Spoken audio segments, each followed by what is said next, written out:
irten eta gutxira indartsuenak aurrean tiraka jarri dira. Juan Carlos Hernández, Enrique Fernández, Rafa Iglesias, Marc Roig, Pablo Villalobos, Roger Roca, Alejandro Martínez.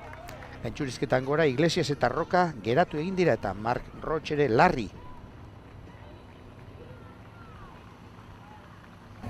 Errenterian, lau gizon puntan, Juan Carlos Hernández, Enrique Fernández, Pablo Villalobos eta Alejandro Martínez.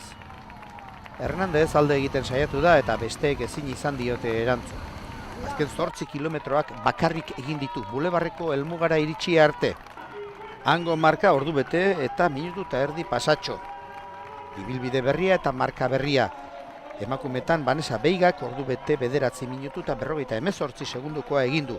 3 aste barru, gaurko txapelduna Donostiako maratoian izango da.